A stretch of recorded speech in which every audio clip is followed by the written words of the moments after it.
This is the story of a man who rose from nothing to command a continent. A man who tore down the old world and built a new one in his own image. But his ambition, a fire that forged an empire, would also be the fire that consumed him. This is the rise and the catastrophic fall of Napoleon Bonaparte.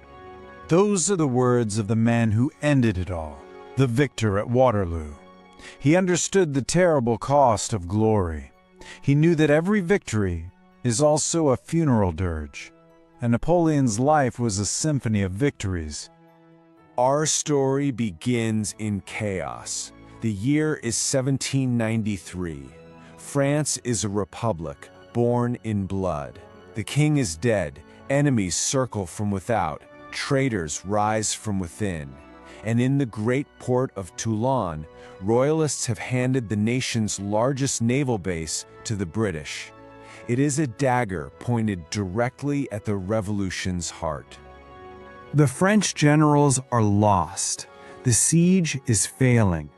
And into this desperation walks a 24-year-old artillery captain, an outsider, a Corsican, his name Napoleon Bonaparte.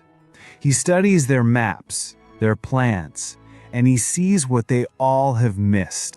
The other commanders see city walls to be stormed, a recipe for a massacre. Bonaparte points instead to a hill, a single piece of high ground overlooking the water. His logic is simple and utterly ruthless. Don't attack the city, attack the ships. From that hill, his cannons can rain fire on the British fleet, force them to flee, and the city will fall. But taking that position is a suicide mission. One battery is so exposed that the men refuse the post. So Napoleon gives it a new name, the Battery of Men Without Fear. Suddenly, soldiers are fighting for the honor of manning it. He leads the final assault himself, has a horse shot out from under him, takes a British bayonet to the thigh. The hill is taken, the British fleet evacuates, Toulon surrenders, and an unknown captain is now a Brigadier General. Toulon was the first spark. What came next was an inferno. The ambition of this one man would engulf all of Europe.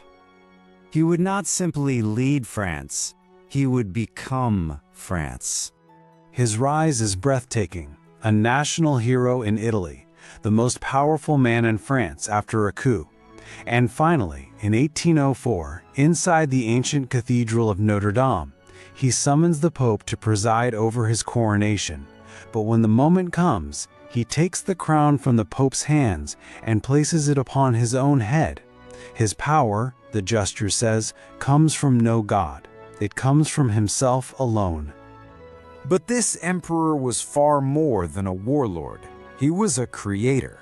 From the wreckage of the revolution, he forged a new France. His greatest creation, the Napoleonic Code. It was a single, rational set of laws for every citizen, replacing 1,000 years of feudal chaos. It guaranteed equality before the law, abolished serfdom, and protected property.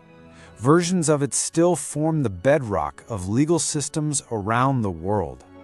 But this new age of reason came at a terrible cost. The talk of liberty fell silent.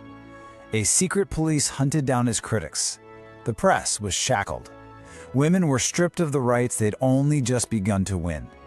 And in a chilling betrayal of the revolution's ideals, he brought back slavery in the French colonies. France had traded its freedom for glory. With France forged into a weapon in his hand, he turned his gaze outward. His Grande Armée, the Grand Army, became the most feared fighting force on the planet. It was an army of merit, not of bloodline. And it swept across Europe like a storm, shattering the ancient monarchies that stood in its way. And then came Austerlitz, his masterpiece. Facing the combined armies of the Austrian and Russian empires, he laid a perfect trap. He feigned weakness, luring them forward, then smashed their center and annihilated them. The victory was so complete, so world-altering, it erased 1,000 years of history. The Holy Roman Empire simply ceased to be. By 1811, Europe was his. His family and marshals sat on the thrones of Spain, Italy, and Germany. Only one nation still defied him, Great Britain, an island fortress protected by the sea. He could not invade it, so he decided to starve it. He created a continent-wide blockade, an economic war. It was this decision that would lead him to his doom. Russia. The Tsar defied the blockade, and for an emperor who could not tolerate defiance, there was only one answer. He would assemble the largest European army in history. He would march to Moscow, and he would punish the Tsar for his insolence. It was the ultimate act of hubris. 500,000 men, a vast multinational force drawn from 20 nations. In the summer of 1812, this river of humanity flowed east, expecting a swift, glorious victory. They marched into the endless plains of Russia and into a nightmare. He reached Moscow, yes, but the Russians had retreated, refusing him the decisive battle he so desperately needed. He entered an empty, silent city, and that night it began to burn, set ablaze by the Russians themselves. There would be no surrender, no treaty. There was only the empty sky and the first flakes of snow. The retreat was not a military operation, it was an apocalypse. The true enemy revealed itself: General Winter. Starvation, frostbite, disease, and the endless harassment of the Cossacks.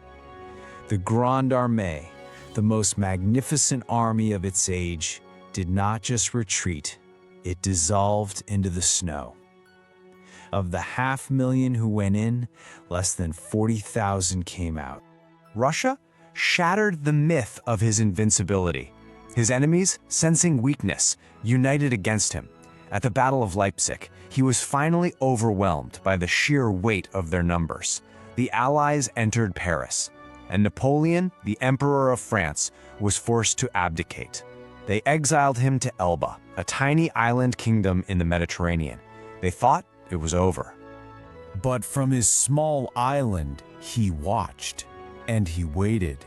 He saw the restored king make blunder after blunder. He gambled that the people of France missed their emperor, and so he escaped. He landed in France with just a handful of men. The army sent to arrest him took one look at him and fell to their knees, crying, "Long live the emperor." He walked to Paris and retook his throne without a single shot being fired. The nations of Europe didn't hesitate. They declared war, not on France, but on Napoleon himself. One man against an entire continent. It all came down to a single day, a single muddy field in Belgium called Waterloo. A day of desperate charges, unwavering courage, and a final crushing defeat.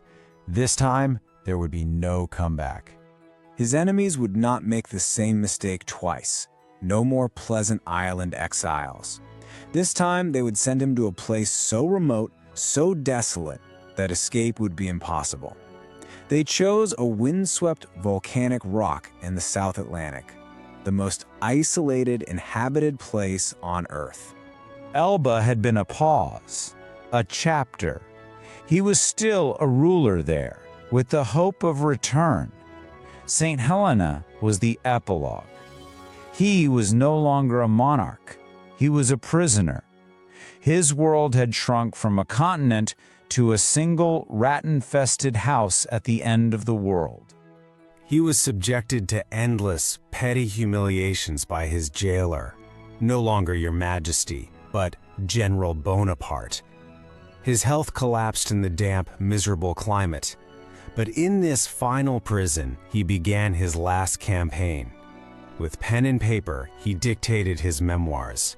He could no longer conquer nations, so he set out to conquer history itself, crafting the legend that would outlive him.